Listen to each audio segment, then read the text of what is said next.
Thank you, everyone, for coming. I'm really honored for this opportunity. Okay. When you think about your childhood math class, what's the first thing that comes to mind? Well, words that are often affiliated with math are boring, difficult, and my personal favorite, useless.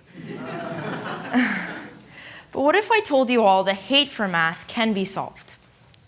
8 years ago, when I was 5, I developed my own passion for math. The cause was my brother Daniel. He was 17 at that time, and one day he decided to teach me some basic arithmetic. I loved it. We did more and more and more. Next was subtraction, then multiplication, and then even division. He taught me math differently in the sense that he related the arithmetic to things I really liked, such as the amount of beats per measure I had to play my piano song, or the shortest amount of moves to checkmate another person. But my peers in my kindergarten class did not share the same excitement when the teacher wanted to start teaching addition. They were all bored and wanted to switch back to drawing with their crayons. But even at 5, a typical kid's schedule includes tons of math. Possibly they play baseball and they need to know the statistics of the amount of hits they had. Or they need to see if they could afford a lollipop at their local supermarket with their weekly allowance. Math is a language, a form of communication, and a form of problem solving.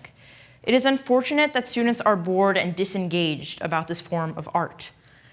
The dislike for math is not entirely the students' or teachers' faults, however. The mathematical curriculum in the United States has been the same for 100+ years. Well, imagine you're 10 and in social studies class. You would not want to learn in the same way that your grandparents learned when they were your age.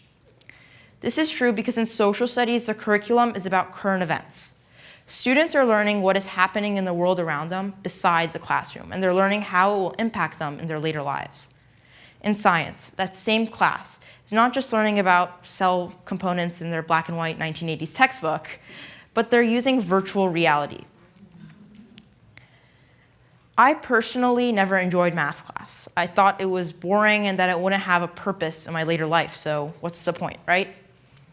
Well, I had a great older brother to learn math from in a fun way, but what if you did not have a great older brother teaching you math as a kid like me? That's okay. Students will learn math better if they're taught what the point of what they are learning is, or how they will use it in other situations, like baseball and supermarkets. Students, kids, educators, and parents all need to know that the only field of math is not a math teacher or a mathematician, but there are many other careers too. Some non-obvious ones include becoming a pilot or a jewelry designer or a computer programmer. All of these fields require a high proficiency in mathematics.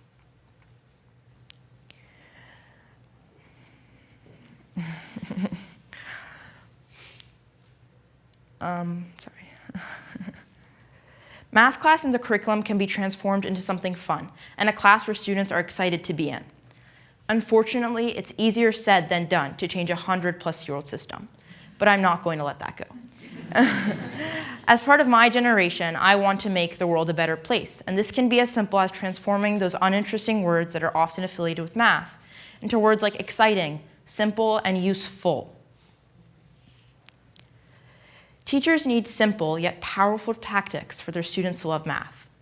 Possibly they could have their class outdoors, where they can relate the topic of what they are teaching to nature or weather. Applications of math in nature, for example, are endless. Plants are linked with the numbers 1, 2, 3, 5, 8, and 13. This series is called the Fibonacci sequence, and what it states is that the two previous numbers adds up to the next. It starts with 1 and 1. This adds up to 2. 1 and 2 add up to 3. 2 and 3 add up to 5, and so on. Look at any plant or any flower, like daisies, oranges, or pineapples. Count the number of petals or the way the leaves are arranged. You will find them set out in 2s, 3s, 5s, 8s, or 13s. Look at this plant on the left-hand side of your screen. It contains 3 petals, Fibonacci number. Or this orange on the right-hand side. It contains 13 triangular wedges, also a Fibonacci number. Pineapples are usually found that they contain 5, 8, or 13 growth lines, all Fibonacci numbers.